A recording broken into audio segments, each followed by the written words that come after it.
I've seen a few crazy, silly season scenarios involving the New Jersey Devils, including could the Devils possibly trade Nico Hischier for Cole Caulfield? And luckily I didn't have to do an episode about that because the New Jersey Devils ended up winning. But now it's just like I'm seeing rumors saying that Jesper Bratt could possibly be on the move for the Devils. And look, as much as I think it's ridiculous, it's still silly season. So why not give it a look see and just see what could potentially happen? I'll give you guys my opinion as to what could potentially happen if Jesper Bratt were to be dealt at the trade deadline. I don't think it's going to happen, but still, silly season is not meant to be taken seriously. So we have a lot to discuss in this episode. Buckle up. You're Locked On Devils, your daily podcast on the New Jersey Devils, part of the Locked On Podcast Network, your team every day. Hi, this is Bryce Salvador, and you're Locked On Devils with Trey Matthews. Stepped up, nailed it. Brodor's got the puck. What a shot. The Devils win the Stanley Cup.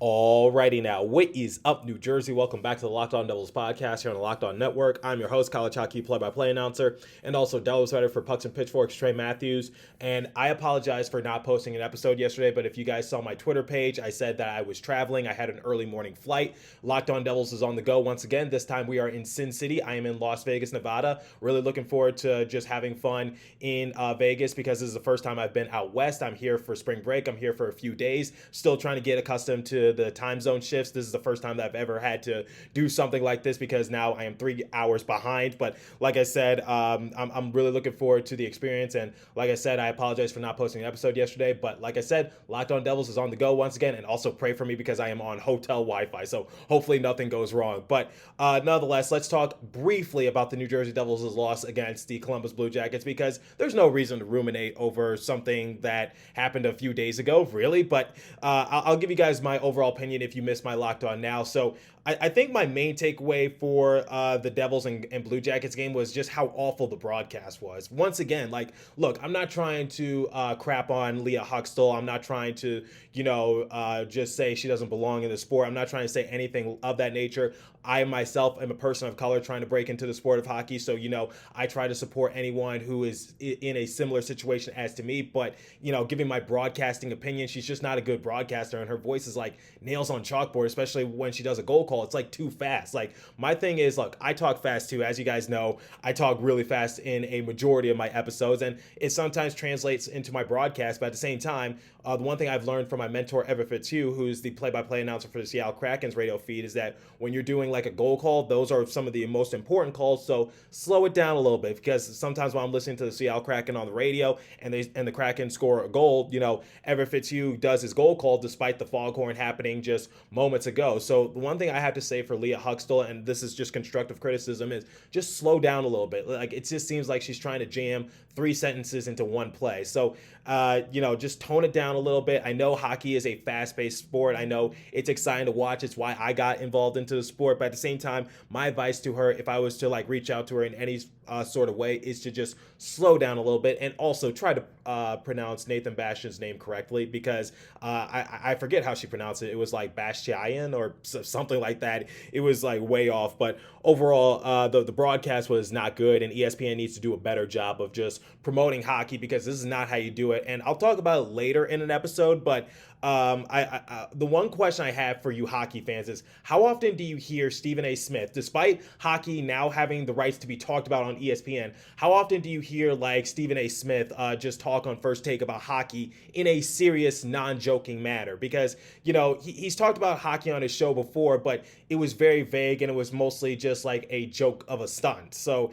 my thing is like, I kind of want to see more from Stephen A. Smith in terms of talking about hockey. Like I loved when he compared the Toronto Maple Leafs to the Dallas Cowboys, saying like, that's everyone's team. The Toronto Maple Leafs, an original 6 team, very popular team, loved by a lot of people, but also hated by a lot of people. And they always get knocked out in the first round. They're sort of like the Dallas Cowboys of the NHL. And I agree with them in that regards because, you have high hopes for them. They have a lot of talent on their roster, but yet somehow, some way they can never get over that bump. So I would like to see more of that from Stephen A. Smith and ESPN in general. Like I said, I'll talk about that in a future episode. But overall, the game for the New Jersey Devils it's just something like you can't really hold your head down about. There's not really anyone to blame in that case. So look, I saw a few tweets saying, like, why was Nico Dawes out there for the second game of a back-to-back? Like I told you guys, we don't really have that many options when it comes to goaltending, so we have to rely on someone like Nico Dawes. If he has a good game, most likely it could carry over into the next game. We got to keep riding that momentum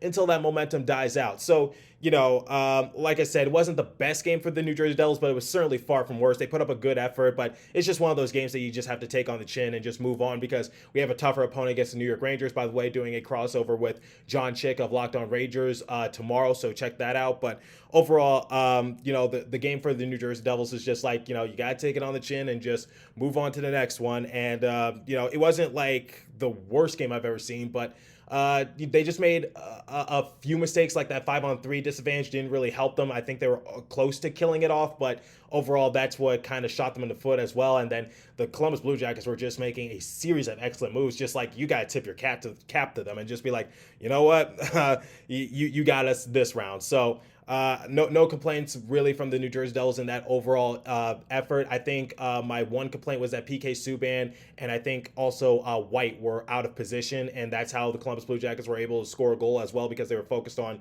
one player in the corner, and I was just like, no, you're leaving yourself exposed. So like I said, it's been a couple days since I've seen the game. It's been a couple days since you guys seen the game, so no need to ruminate on that loss. Just move on and play the New York Rangers. But ultimately, guys, this is going to be another silly season episode, because as you guys know, aside from reporting on a Devils win, one of the favorite things I like to do on the show is do silly season, which is I see some news articles online. I react to, could this trade scenario work for the New Jersey Devils? How would this benefit in their favor? Or how do I like it? Do I not like it? Do I think it's possible? Is it plausible that this could happen? So like, I love doing silly season episodes just because you could take it in so many different directions. And we're going to do that with Jesper Bratt, because I said a couple episodes ago that Jesper Bratt's name has been stupidly brought up in trade discussions, which I don't think is the smart move, because once again, he was able to rack up a point against the Columbus Blue Jackets. He and Jack Hughes are a dynamic duo. Now, do I think Jesper Bratt is going to be a bona fide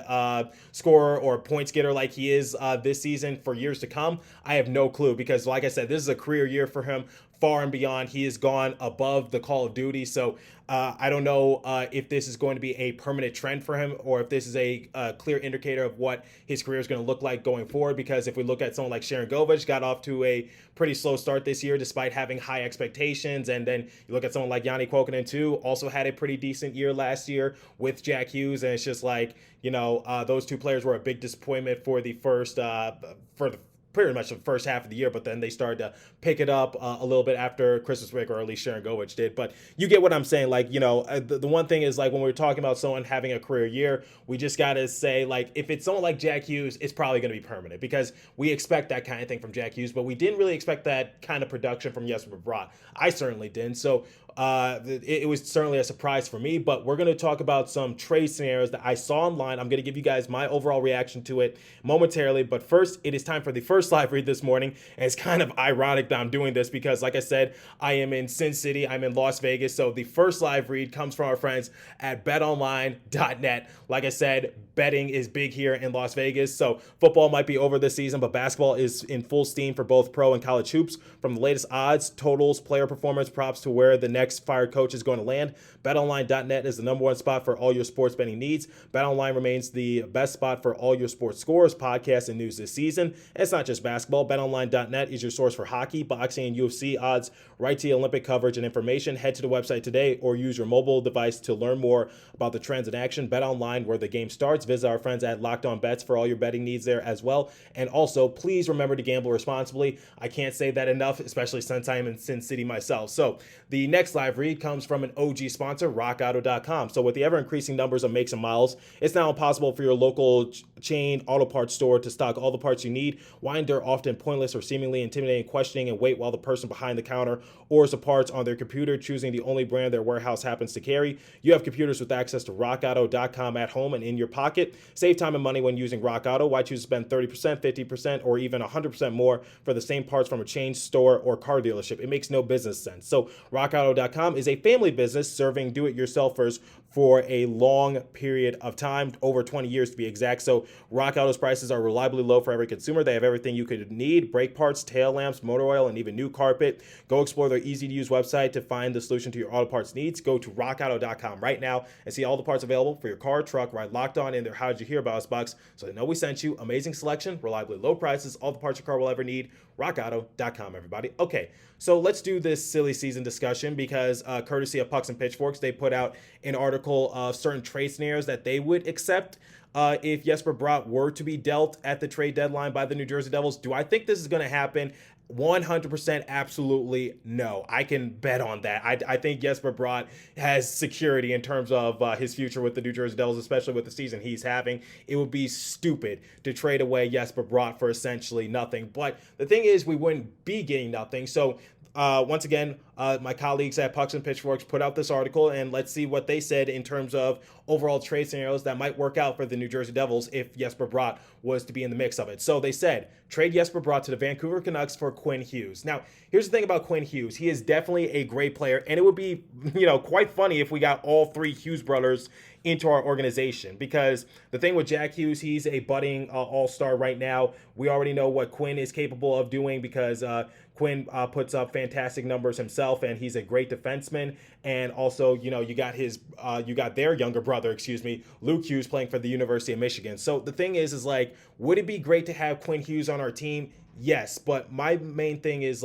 don't bite off more than you can chew, if that makes sense.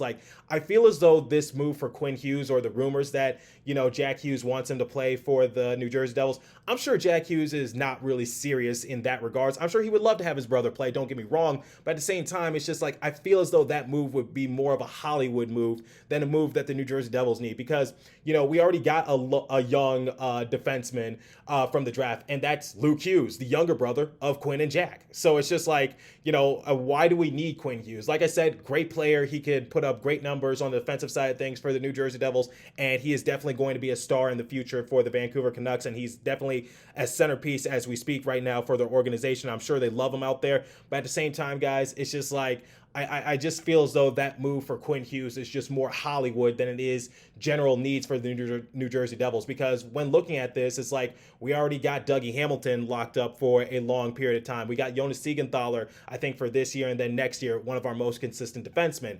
Could we possibly bring PK Subban back? We got Severson for this year and next year, and then we got Ryan Graves for this year and next year. So I feel like our defense, we got players, we just need to bring them together. As Jersey Joe once said, we have the ingredients, we just need to find the right chef to bring them together. And I feel as though trading Jesper Bratt away would put a damper in our offensive strategy, because we rely on him and Jack Hughes to generate at least 1 point for us and make sure that we don't get shut out. And the thing with Quinn Hughes, he puts up pretty good numbers himself. He has 4 goals, 37 assists for a grand total of 41 points. But the thing I'm looking at is goals in this case. And like I said, Quinn Hughes is a defenseman, so it's not really his job to generate goals, but we already have someone like that who will take a lot of shots on goal and generate an assist off a redirect or a pass, whatever the case might be, and that's Dougie Hamilton. Because remember what I said back in January, for any of my avid listeners, I said the reason why Dougie Hamilton has a lot of points for the Devils is just because he shoots a lot, and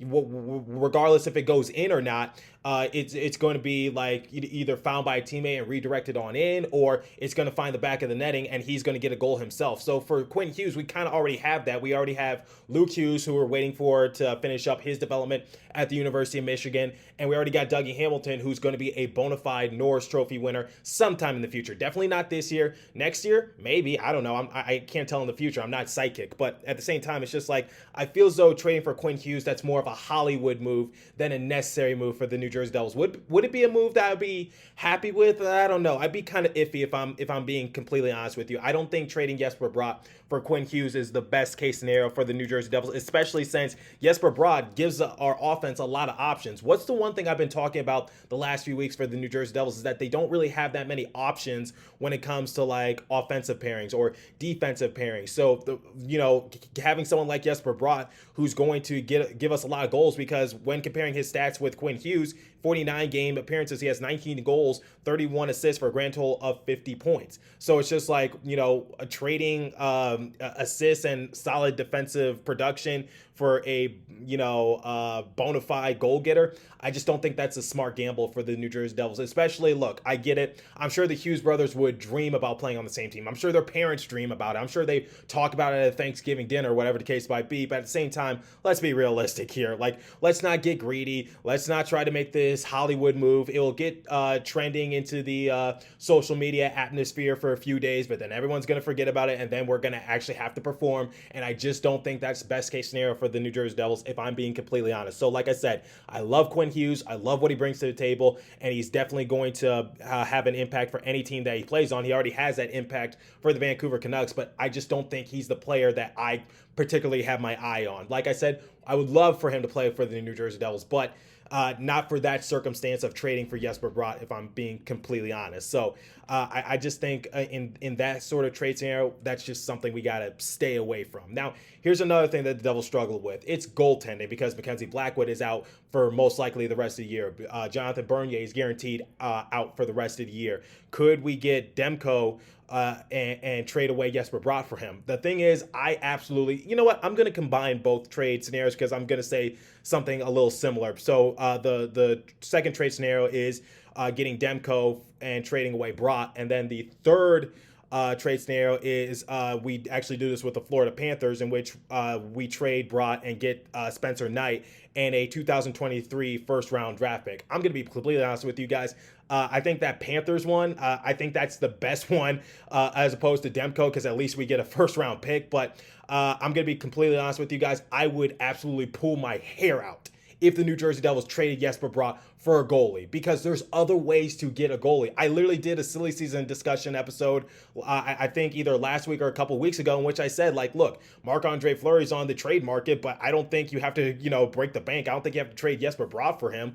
Or, I'm sure there's going to be a lot of other solid goalies available for the New Jersey to pick up, but they just got to be smart about it. So I would absolutely 100% hate that if the New Jersey Devils traded away Jesper Bratt for goaltending, because come on, like I rely more on Jesper Bratt, because the thing is, guys, look, I know this is an inconsistent brand of hockey, but I would much rather we win like 7-4 than like lose like 2-1, if that makes sense, because now we don't have the offense, but we have the goaltending. So I would much rather just like in that case scenario, just rely on our offensive talent and just try to like roll the dice. And look, no pun intended, I get I'm in Vegas because I have that kind of stuff on my mind. But going back to what I was saying, I would much rather we just roll the dice in like free agency, or just find another trade scenario where we could get a solid goalie, because they're out there. We just got to look. We got to find that diamond in the rough, because one example that I bring up constantly on this show ever since like late December or whenever he was waived was, could we have gotten Anton Khudobin, because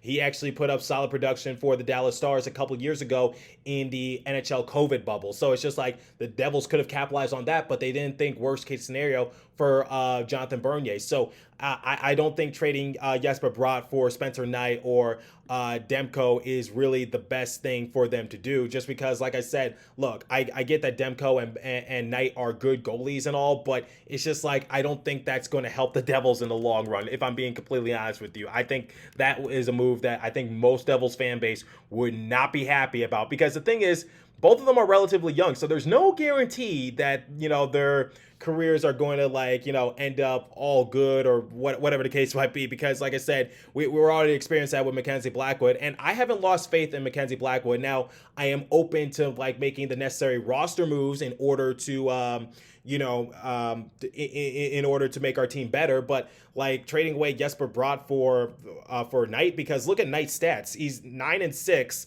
and 2 with a save percentage of 898 and a goals against average of 3.22.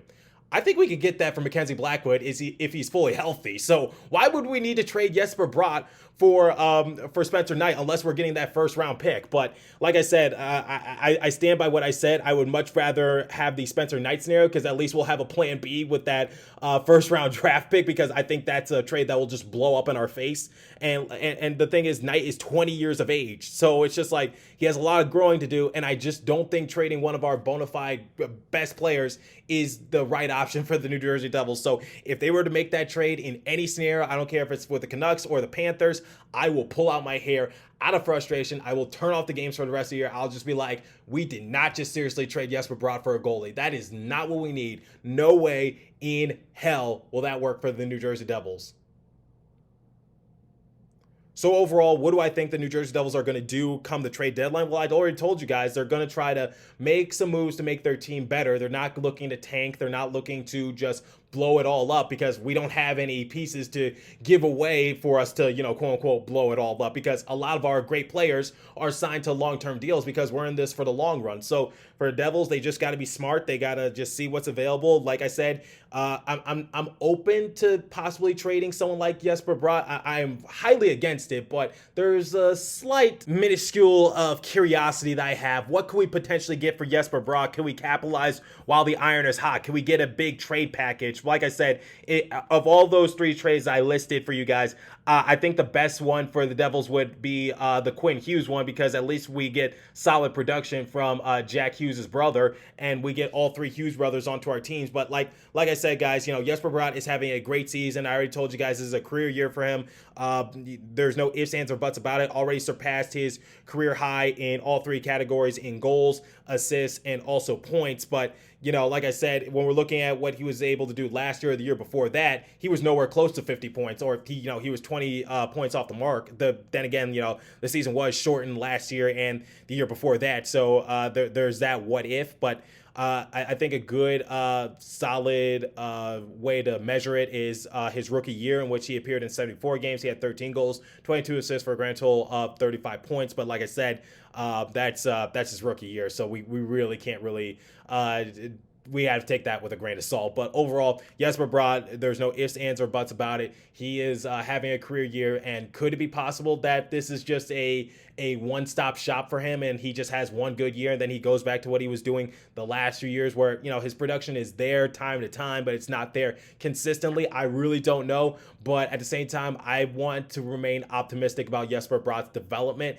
and overall, because like I said, Jack Hughes doesn't have the season he is having if it wasn't for Jesper Bratt. So I think we gotta just keep Jesper Bratt here as long as we can.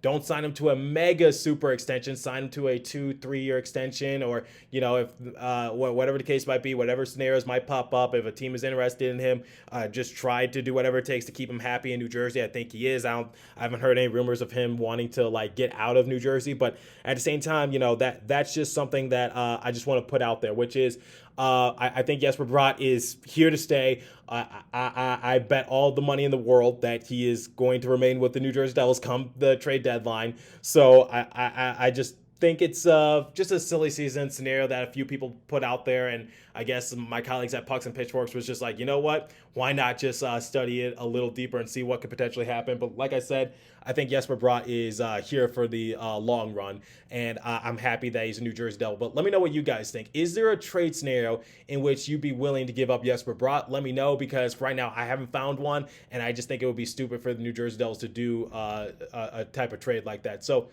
leave a comment down below on the YouTube video, or hit me up on my Twitter page at Locked On Devils or at TreyMatt4, and I'll get back to you guys. Remember, I am 3 hours behind you, so it's just like I'm still trying to adjust to the time zones, a little jet lag, but I'm doing everything in my power, because right now at the time of recording, it's almost 10 o'clock on the East Coast, so still trying to get used to the time zones, but I'm gonna have fun in Vegas. So continue to stay safe. Have a wonderful day, New Jersey. That's all the time I have for you guys today. Go Devils, and I will catch you guys in the next episode. Thanks for listening once again.